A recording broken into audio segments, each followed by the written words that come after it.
Corrupt cop dumps innocent man in remote woods, panics when he learns he's a veteran. Frank was insatiable.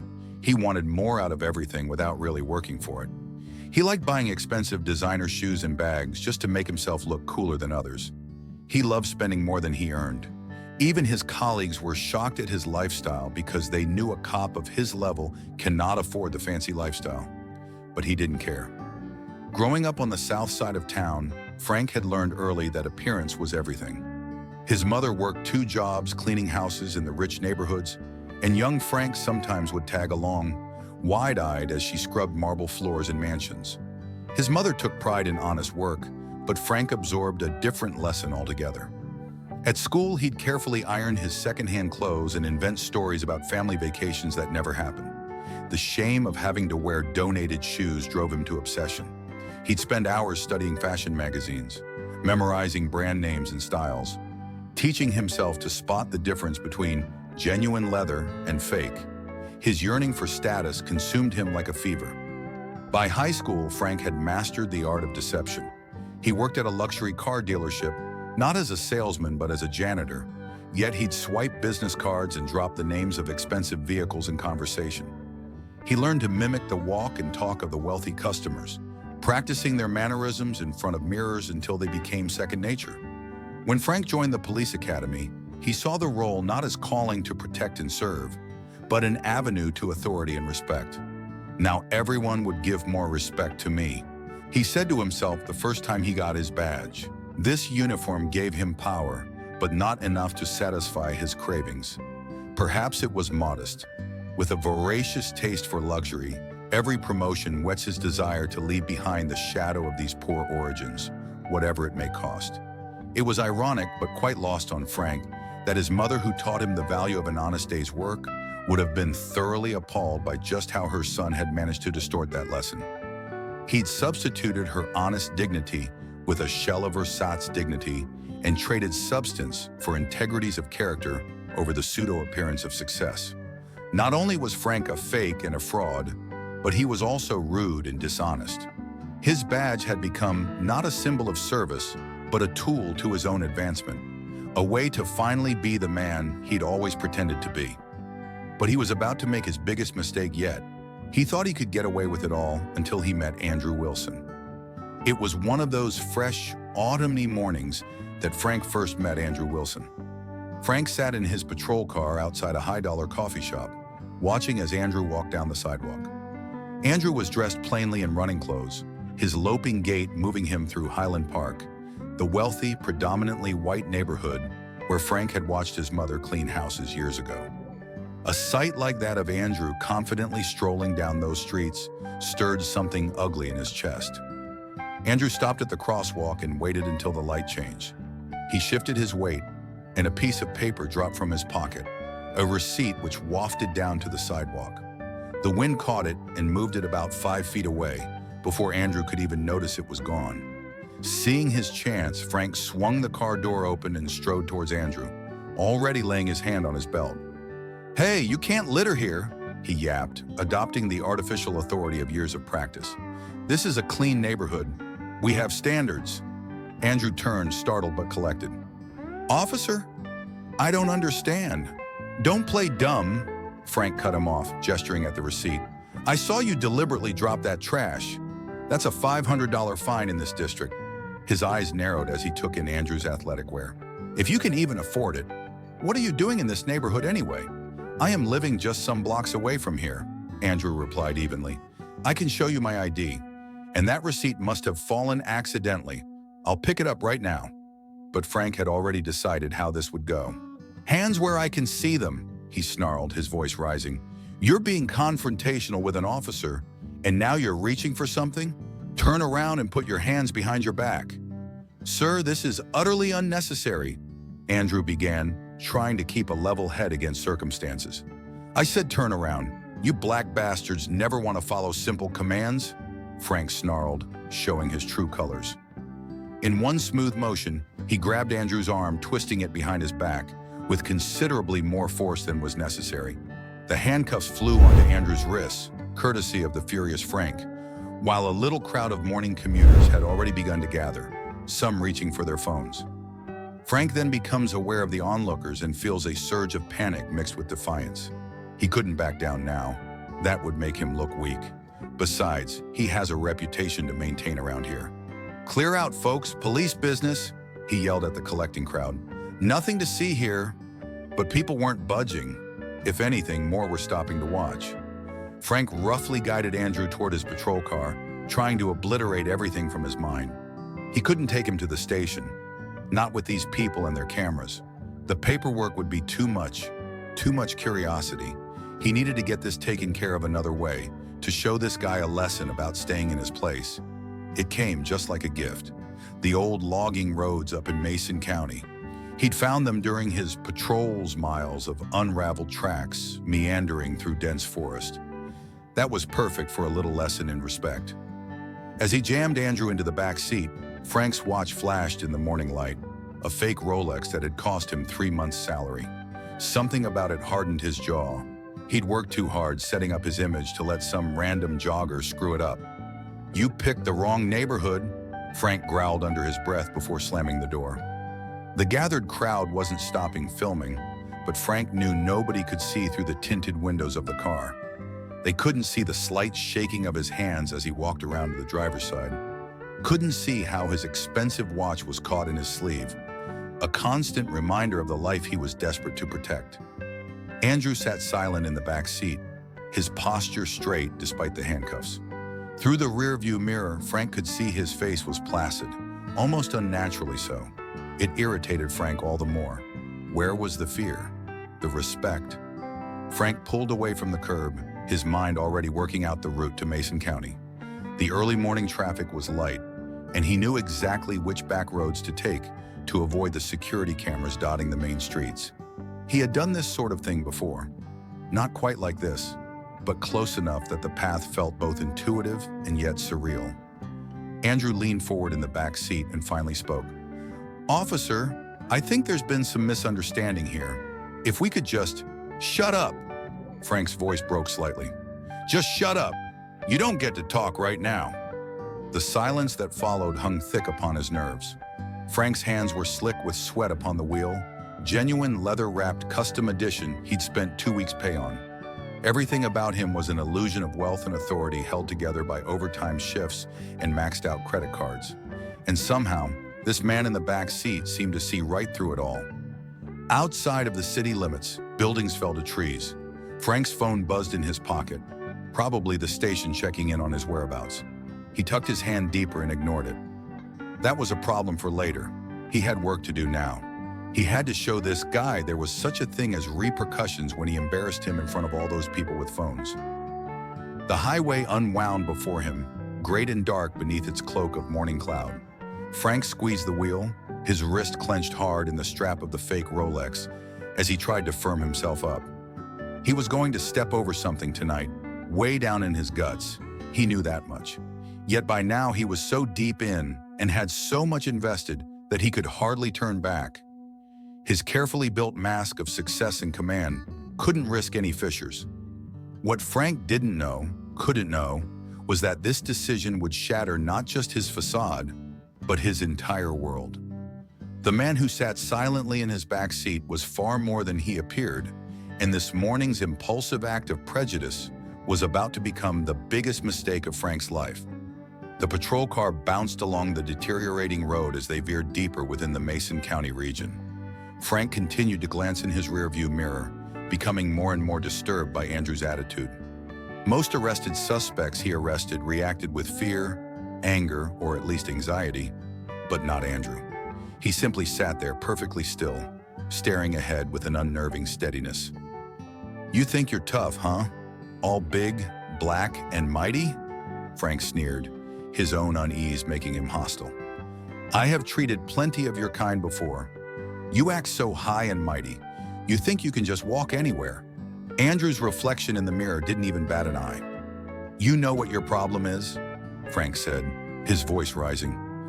"You people don't know your place anymore. Walking around Highland Park like you own it. Probably casing houses, weren't you?" Still nothing, just that same composed expression that made Frank's blood boil. "What's wrong? Cat got your tongue?" Or maybe you're just too stupid to understand what kind of trouble you're in? Frank's knuckles whitened on the steering wheel, his fake Rolex glinting as he turned onto an overgrown logging trail. "These stupid black fucks," he muttered under his breath. Finally, Andrew spoke, and his voice was even, controlled. "I understand perfectly well what's happening here, Officer Frank." The use of his name made Frank flinch. He had forgotten about his nameplate. "I just don't think you do."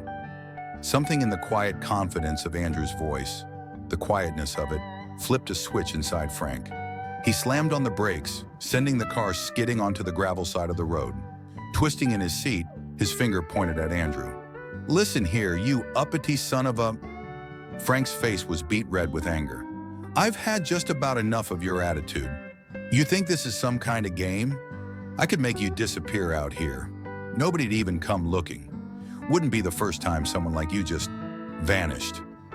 Andrew leaned forward slightly, his handcuffed wrist shifting behind him. His eyes locked with Frank's, and for the first time Frank saw something flash across his prisoner's face. Not fear, but something else. Something that made him deeply uncomfortable. "Go ahead then," Andrew said softly, yet his tone carried a weight that seemed to replace all the empty space in the car. "Let's see what you've got." The challenge hung in the air between them. Frank's threat of violence met not with terror, but with what almost seemed to be anticipation. For the first time since this began, a tendril of real fear crept into Frank's chest. Who was this man? Frank's throat was tight on the challenge he issued Andrew, but he forced out a harsh laugh to mask the unease crawling up his spine. "Oh, you want to play tough guy? Fine by me." He stomped on the accelerator, and the patrol car surged forward onto the rough trail. Pine branches scratched at the windows as they pushed deeper into the woods. "You won't be so calm when I'm done with you," Frank snarled, more to convince himself than actually to threaten Andrew. His designer watch again caught in his sleeve as he yanked on the steering wheel, making a point to hit every pothole and bump. "I'm gonna teach you what happens to you black people who don't show proper respect." But the words of Andrew had stirred something loose in the intricately woven facade of Frank. His hands were slick on the leather steering wheel, and his expensive cologne could not mask the sour smell of his own fear. Still, deeper into the woods he plunged, where morning light hardly filtered through the thick canopy. After 10 minutes of ever more hazardous driving, Frank finally saw his objective, a small clearing off the main trail, out of sight and mostly out of reach due to a thick stand of trees. He jerked the car to a stop, sending gravel spraying. "End of the line," he said, trying to sound menacing, but hearing instead the slight quaver in his voice. In the rearview mirror, Andrew didn't bat an eye, his calm expression unchanging. Those steady eyes seemed to bore through Frank's expensive sunglasses, past his practiced snarl, directly into the terrified boy who once wore hand-me-downs. Frank's hand quivered as it reached for the door handle, but he disguised it with an extra vigorously slammed door. The metal thundered through the trees, dispersing a few birds. "We'll see who is tough now," he muttered to himself as he straightened his pristine uniform, moving to the back door. The only sounds now around them were the quiet tick of the cooling engine, the faraway call of a crow.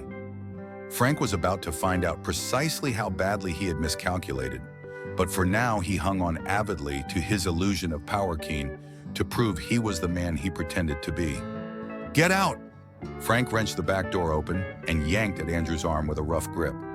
Pulling his prisoner from the car, pitching him forward, Frank shoved so hard that Andrew stumbled, but legs belied his handcuffed arms and on he went. "Not so tough now, are we?" Frank sneered, and then gave another push. The morning dew had soaked the fallen leaves and they were slick underfoot. The air was thick with pine and the smell of wet earth. "Welcome to your new neighborhood." Andrew didn't say anything. He stood there staring at Frank slowly, with that same maddeningly calm look. "You know what?" Frank said, pulling out his handcuff keys. "I'm feeling magnanimous. Maybe a nice long walk will teach you some manners." He roughly unlocked the cuffs, shoving them back into his belt. "Start walking, and if I ever see you in Highland Park again..." He left the threat hanging. Without another word, Frank turned and strode back to his patrol car, making himself not to run, though growing impulse pushed him to be away from those unnervingly steady eyes. Then he slammed the door shut, threw it into reverse, and floored the accelerator, sending dirt and leaves flying as he spun the car around. He was speeding back down the logging trail, his hands shaking so hard he could barely keep the wheel straight. But he'd done it. Shown that guy who was in charge he'd.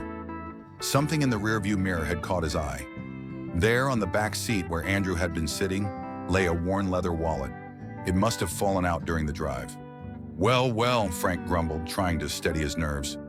Let's see who you really are, tough guy. He pulled over and reached back for the wallet, telling himself he was just being thorough, not running away from the unsettling feeling Andrew had left him with. The wallet itself was high quality, but obviously old, softened up from years of use. Frank flipped it open and found some sort of local ID that would confirm his assumptions about Andrew. Instead, he found himself staring at a military ID card. His blood ran cold as he read the details. Wilson, Andrew A., United States Marine Corps Special Forces, RET, Purple Heart recipient. Behind the ID were photos, Andrew in full dress uniform receiving medals, Andrew with his unit in combat zones, Andrew teaching combat training. In short, this guy Frank had just left to die back in the woods wasn't just a veteran, but a highly decorated Marine who enjoyed Special Forces training. Frank's replica Rolex felt to him, all at once, like a burning manacle on his wrist. All his pretension, all his borrowed moxie, vanished in an instant. What had he done? His mind replayed the events of the morning in a horrible new light. The serenity, the modulated tones, the posture perfect. It was all so catastrophically clear now. "Oh God," he whispered, little above the thudding of his heart. "Oh God, what have I done?" Frank's patrol car careened back down the logging trail, spraying mud and gravel. His mind was racing even faster than the vehicle as he desperately tried to figure out a way out of this nightmare. His stomach lurched as he spotted Andrew walking calmly along the trail. He pulled up alongside Andrew, forcing a laugh that sounded hollow even to his own ears. "Hey, come on now. That was just a little lesson, you know? A joke between men." His voice cracked on the last word. "Let me give you a ride back." Andrew turned to him, those same steady eyes now carrying a weight that gave Frank's skin crawl. "No joke," he said softly. "We're going down to the station." Frank's false bravado crumbled. The station, the reports, investigations, witnesses with phone footage. His well-thought-out life would come undone. A darker thought now surfaced in the frenzy of his mind, some final, desperate solution. Yeah, Frank said, his hand edging its way toward the rifle locked between the seats. "Just let me." What happened next couldn't have. 1 second, Frank's fingers were brushing the rifle's handle. The next, he was staring down its barrel, with Andrew holding it with practiced ease. Frank hadn't even seen him move. 20 years Special Forces, said Andrew, as laconically as he might remark on the weather. "You really want to do this?" Frank made one last, foolish attempt. He lunged forward, his expensive watch glinting in the forest light. Andrew moved like liquid lightning. The rifle disappeared from Frank's vision, replaced by a blur of motion. Pain exploded in Frank's head, and as he fell, he heard the distinct crack of his prized fake Rolex shattering against the car door. The world went black. When Frank regained consciousness, he was lying on a bench in the station's holding area. His head throbbed, and his bare wrist felt naked where the broken watch had been. Through his swimming vision, he could see his commanding officer, Captain Reynolds, staring down at him with cold fury. "Do you have any idea what you've done?" Reynolds' voice was quiet but trembling with rage. A decorated Marine, a Purple Heart recipient, racial profiling, unlawful arrest, attempted assault with a deadly weapon, false imprisonment, and all of it was caught on video by about 20 witnesses. Frank tried to sit up, but the room spun. "I can explain." "Explain?" Reynolds cut him off. "Explain how you abandoned a citizen in remote woods? Explain how you tried to pull a weapon on him? Or should we start with explaining all the complaints we've received about you that suddenly make a lot more sense?" Through the office window, Frank could see Andrew talking with internal affairs investigators. He moved with the same quiet confidence he'd shown all morning, pointing to locations on a map, presumably describing the events.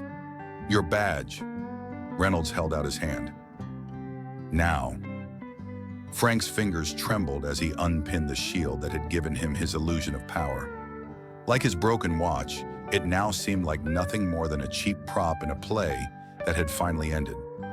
As he placed his badge in Reynolds' waiting hand, Frank's carefully constructed world crumbled completely. The designer clothes, the expensive accessories, the fake authority, all of it stripped away, leaving only the frightened, fraudulent man he'd always been. "You'll be facing criminal charges," Reynolds said, pocketing the badge. "The DA is particularly interested in reviewing your past arrests for similar patterns of behavior." As Frank was led to processing, he caught one last glimpse of Andrew through the window. The veteran was now showing his military ID to the investigators, his calm demeanor unchanged. Frank realized with crushing clarity that Andrew had been in control the entire time, not through force or fear, but through the quiet confidence of a man who knew exactly who he was. Unlike Frank, who was finally facing the truth about who he had never been. This was a lesson for Frank to never racially demean anyone to make himself feel better, because you never know who you are dealing with.